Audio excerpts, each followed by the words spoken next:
Hi guys, good morning. Magluluto ako ng tortang talong. Yan. Isubahon tanay guys, ang tortang talong. So, bali binili lang namin ito. Kasi yung talong namin, ang bunga, nag-iisa lang. Nag-iisa. Ikaw. Ang bunga ng talong namin guys. Maliit pa lang. Yan. Pakita ko sa inyo yung bunga ng talong ko. Malaki rin, kaso lang, nag-iisang ikaw. Yan. Ito yung talong namin guys. Malaki rin ito. Tapos yung yan na lang yung natira. Ito na lang yung natira guys. Kasi parating basa dito yung area. Yan ng talong yung basa. Si brother nagmamawar. Si papa naglalagay ng abono sa kanyang saging. Good morning guys. Magluluto ako ng breakfast. Ngayon pa lang anong oras na? Alam, magna-9 na pala. Kasi nagpakain ako ng manok. Nagpakain ako ng ducks. Inasikaso ko pa yung anak ko sa school niya. Dami kong ginagawa kong umaga guys. Yan. So habang nag-grade ako dyan, i-prepare ko yung itlog at saka harina. I-mix ko na. So ano ko na, scramble ko na yung egg. Ang dami namin egg ngayon guys. Nilagay ko lang sa ref kasi para hindi siya masira na. Yan. Tapos isa-scramble ko to. Tapos lagyan ng magic sarap, bitsin. I-mix ko dito yung garlic at onions chop mamaya. Ito lang yung ano kung yung tortang talong, no? Kasi maraming ilalagay. May asin. Tapos isi-separate ko yung flour para crispy siya. So ilabas ko na ito para kasi ko yung sunog ba. Kasi nabatok na to. Busy ang life. Every day, every morning, not only every day. Ayan.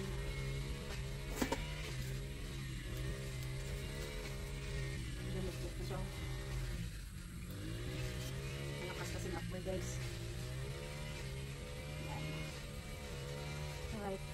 Babalatan pa yan, imamash tapos i-dip at saka ipipito. Ang daming ano no. Kaya masarap na lang magprito. Minsan magprito na lang ng talong minsan.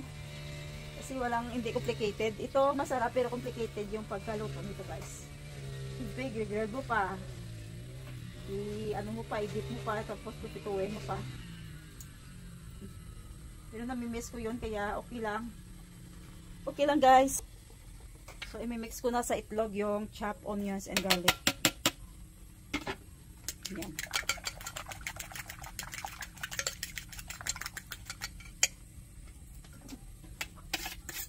Malasa.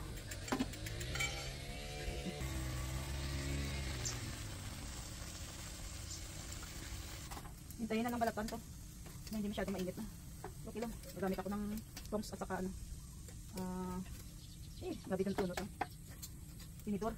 Magtongs lang ako tinidor balatan habang mainit pa. Para hindi tayo magkusikyo po. Ito lang ito. Yan. Tongs lang ang ginagamit ko pang balat dito. Kasi init-init. Ang init-init guys. Pok. So yung pinaka-challenging. Dapat makapalang keyboard nila rin.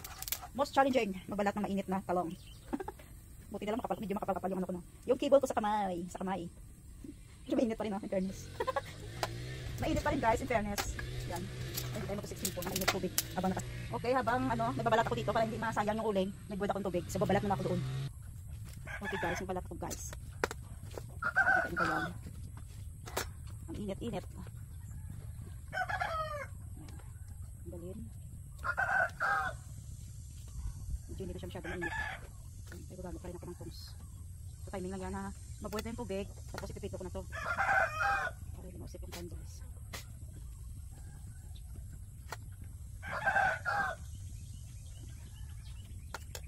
Dito ako nagchat-chap ng kangkong parati guys. Kasi malilim siya. Tapos nakakaupo ka talaga ng maayos no. Nagchat-chap ng kangkong para sa mga manok. Manok at pato. Everyday sila kumakain ng chap kangkong guys. Alright, tapos na guys. So mag-start na ako magprito nito para makapag-breakfast na kami guys. Medyo nagugutom na ko eh. Timing na boiled na yung mainit na tubig. So bali mamash ko dito sa itlog. So ito na. Nag-boil yan. Tapos i-dip ko dito sa flour.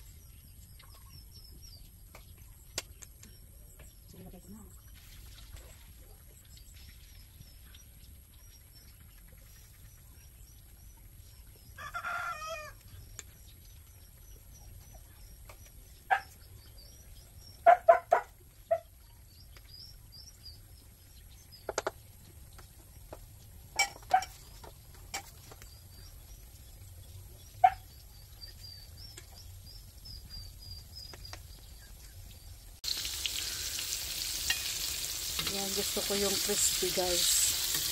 Crispy yun. Kailangan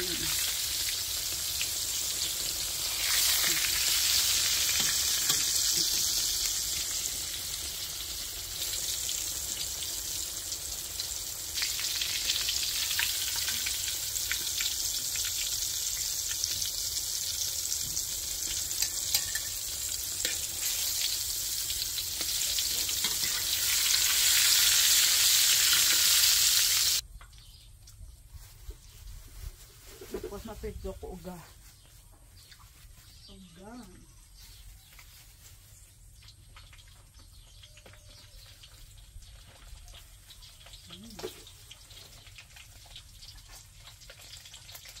Okay na ni guys. Namit. Crispy.